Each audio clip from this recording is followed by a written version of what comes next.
Затвори си очите, давай, затвори си очите, не се прави на различен. Искам да си спомни сега за момента, когато още беше дете. За онея години, в които майка ти и баща ти още те извеждаха навън, още не те пускаха сам. Искам да си спомниш как майка ти и баща ти те извеждаха на площадката с другите малки деца и сте стояли навънка и сте играли докъде ми кажа да се приберете, нали? Но искам да си спомниш колко е било приятно чувството и как просто отиваш там и си играеш и си живееш в някакви други измерения или ритате топка или пък сте на някаква бързалка и си мислите, че излитате в космоса, представяте си някакви неща и е много забавно, много приятно. Не те интересува нищо. Единственото, което искаш е да стоиш там, просто да си играете, да правите някакви неща и то ти е толкова забавно и приятно да си с другите навънка, с хора. Не си мислил за училище, за статус, за пари, за къща, за бъдеще, за еди какво си. Не си мислил за абсолютно нищо. Единственото, което те интересува е, че си там и ти е забавно.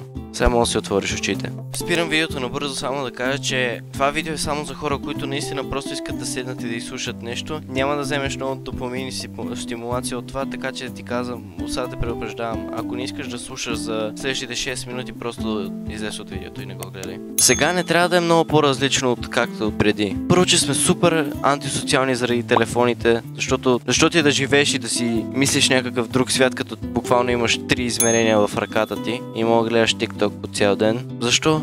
Защо в момента да се притесняваш за абсолютно всичко? Мислиш за това, за къща, за бъдеще, за училище, за статус, за излизане, за да еди какво си. Спри! Стига се притеснява. Крайна сметка, живееш на летящ камък, който лети в бездна. Пак ти повтарям, живееш на летящ камък, който лети в бездна. И ти се притеснява за някаква простотия, която дори сигурно няма толкова голямо значение. Нали, може да има маса.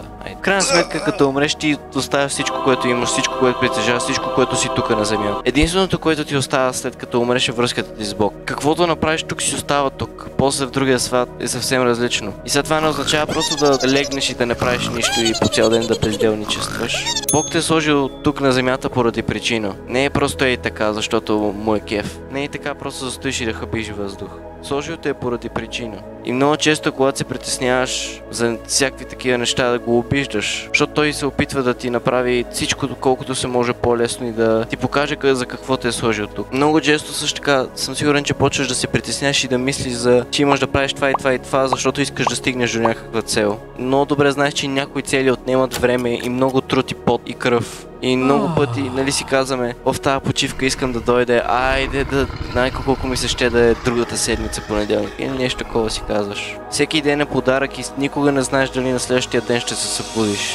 Затова защо не приемеш всеки един ден като даденост? Защо не живееш всеки ден, знаейки, че ако умреш в тази секунда, можеш да кажеш: направих това, за което дойдох и живях един пълен живот и друго не е важно. Бях щастлив. Почни да живееш в сегашния момент. Спри да се притесняваш за това и за това и почни да се радваш в момента на мястото, на което си, защото може никога повече да не си на това място. Никога не знаеш какво ще стане. Един човек може да си мисли, че ще живее още много години и е така изведнъж някой излиза на улицата, някой го блъска.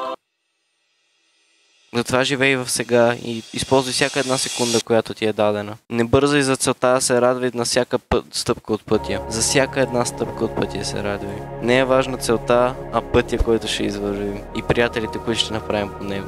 Добре, така, сега да ти обясня как работят нещата. Тук си пратен на земята поради причина и имаш някаква цел, която трябва да изпълниш, някаква мисия, така го наречи. Примерно, все едно имаш някаква мисия, все едно си в някаква видеоигра. Така, ти тази мисия не е задължително да я изпълняваш, понеже нали може да стоиш по цял ден да играеш видеоигри и си лежиш на леглото, а от друга страна можеш да ходиш да правиш някакви неща, да се опитваш да подобряваш света, да го направиш по-хубаво място. И това може да е по много различни начини. Може да станеш някакъв строител, може да си мотивационен говорител. Нали, не знаеш каква ти е мисията и е доста трудно да разбереш каква е тя, но затова сме тук и да се опитаме да я разберем. И затова Бог е тук, той да ни напътства.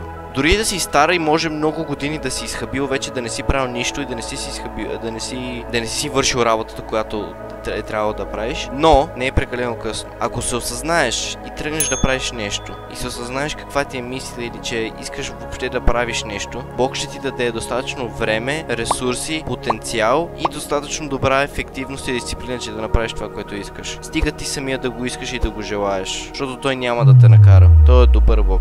Е така, на още по-кратко. Ти имаш мисия. Тая мисия може да изпълняваш, може да не я изпълняваш, правиш каквото ти искаш. И ако решиш да я правиш и заслушаш Бог, Бог, той ще ти даде достатъчно сила, воля, дисциплина, всичко, ресурси, време. Ще ти даде абсолютно всичко, че да постигнеш това, което трябва да направиш, да изпълниш своята мисия. Ако ли не, той ще те чака да види дали се осъзнаеш. Ако не се осъзнаеш, ще умреш като поредният човек, който е стъпвал на земята от милиардите, които вече са загинали. Така че ще направя специално видео за това как да си намериш мисията, как да следиш Бог какво ти казва, но за сега това е, което трябва да знаеш. Или си изпълняваш мисията, или не я правиш. Бях на един театър, казва се Йоан, синът на гърмът, и в него обясняват за Бог и как ти си сложен тук поради някаква цел и докато не я изпълниш, няма да си тръгнеш. Повярвай ми. Нали, в крайна сметка ще умреш, ако не си я изпълнил, пак може да си тръгнеш, обаче той ти дава време да го осъзнаеш. Има много хора, така много богати хора, които работят с години, всичко се чувства добре и в момента, в който се пенсионират, умират 1-2 години след това. Така че имаш предостатъчно време и използвай всяка една секунда от живота. Казвам ти, просто спри да се притеснява за всичко и понякога просто трябва да спреш и да се рестартираш. Бог ще ти помогне и ще ти даде достатъчно време за това, което трябва да направиш. Благодаря ти, че изгледа видеото и силно се надявам да съм ти помогнал и силно се надявам да направиш нещо до края на деня. Нещо да се опиташ да промениш в живота си. И запомни като край от мен. Не мога, не е извинение.